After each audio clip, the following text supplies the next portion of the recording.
These are the 5 biggest mistakes when purchasing car insurance. The first is picking the state minimum coverages and not understanding what you're choosing.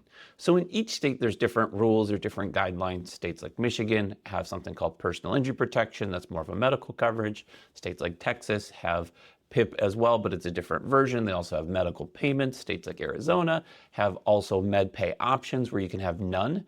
And when you ask the agent for the state minimums, typically they're going to remove all of those additional pieces because it's telling them that you want the cheapest deal. And yes, you do want the cheapest deal, but you want to make sure that you're covered. For most of the states, the minimum coverage you have to have is $25,000 to $50,000 or $50 to $100. Some states have started to implement a higher cost because the cost of repairs, medical, all those things have gone up. So let's just say $50,000. That means per person, per accident. If you injure someone, you're only covering $25,000 per person, $50,000 per accident. So if somebody's injured beyond the $25,000, then you may be sued for the difference.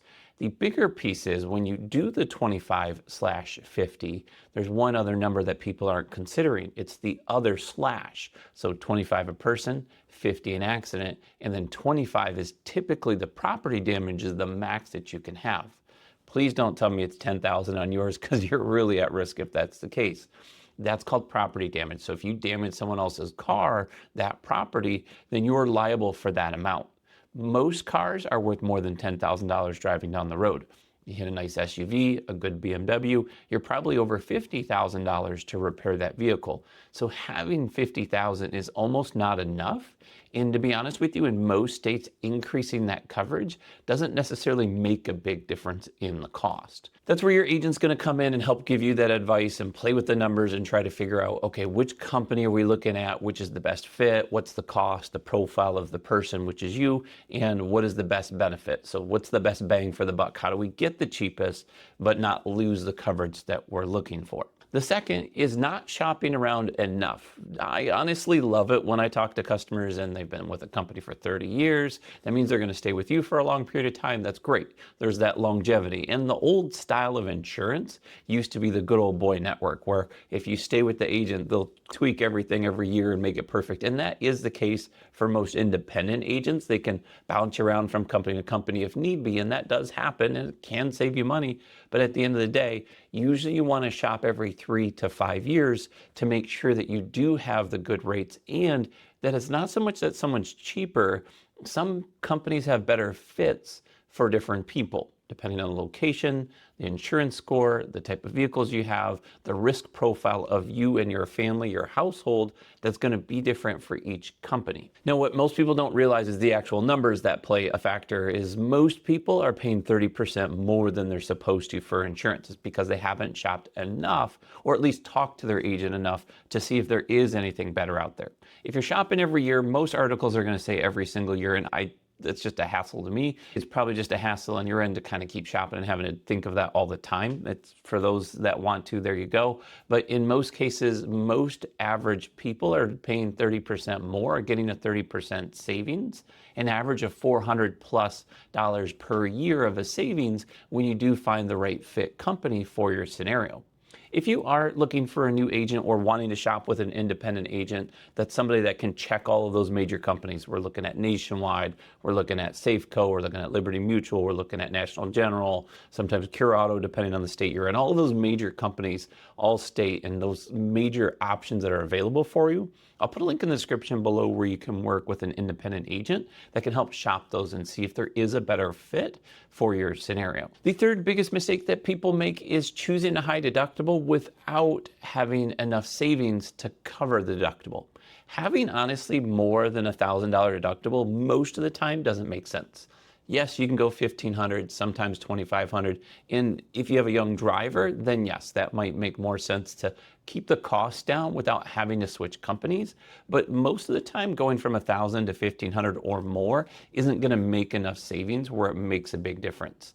If that's the case, make sure that you have that $1,500 in the account or in a way to get Because if you do have an accident, that's your portion. That's what you're going to pay out of pocket if there is a major claim. I can't tell you how many times people are so frustrated with their insurance when they choose the wrong deductible, they choose something high or go with lower coverage, and then they realize they don't have it.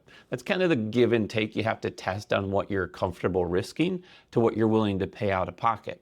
The other thing that I also see very often is people might be happy with the claim service and all these things, and all of a sudden the price is different, or they have to pay more out of pocket, and all of a sudden it's the worst company in the world. You have to remember that picking those coverages, they're not going to lean on. They're not going to say, oh, well, we know you probably didn't mean it now that you have an accident. We're going to go back and give you that better deal. Most of the time, insurance companies are going to be very tight to what you pick as far as coverage and make sure that you're covered for specifically the scenario that you're looking for. Number 4 is a major problem that people have when picking their insurance is not being truthful on the application.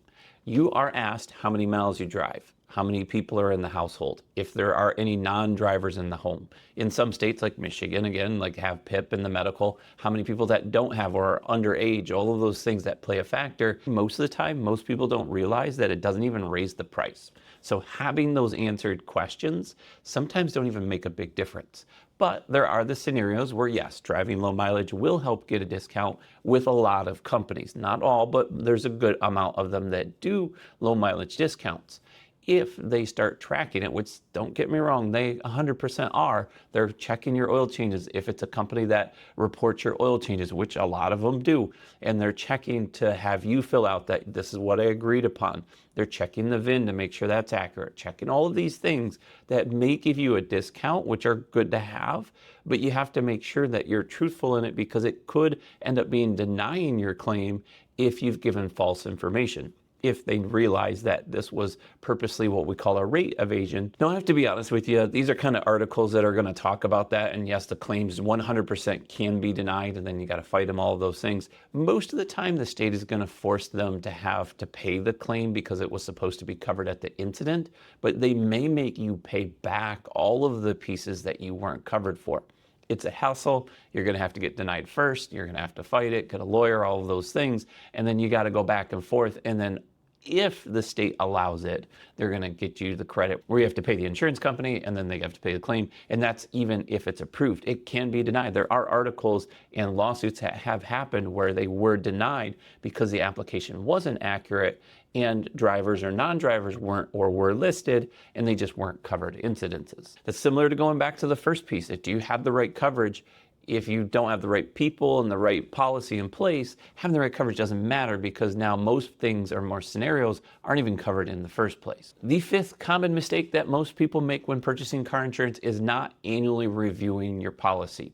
A lot of us just want this done and gone and over with. I'll pay the bill. Don't make me think about it. And that's really how our agency works. We try to make sure that we focus on the customer first, give them the quote for the coverages that we should carry, and then if it doesn't fit, then we start doing more of the budget coverage. But then you don't have to think about it when it renews. You know you have the right coverage, unless it's a state that you have to sign paperwork and it changes if you don't. There are rules and regulations that can change, but most of the time you're okay.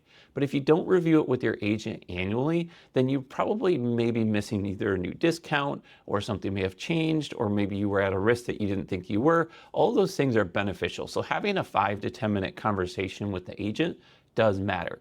Most independent agents, if they're doing it correctly, are going to help do the renewals with you. So for example, they'll check and pull the data. If they're over a certain threshold, then they'll contact you and let you know, or at least send you an email or an update on what's happening with your policy.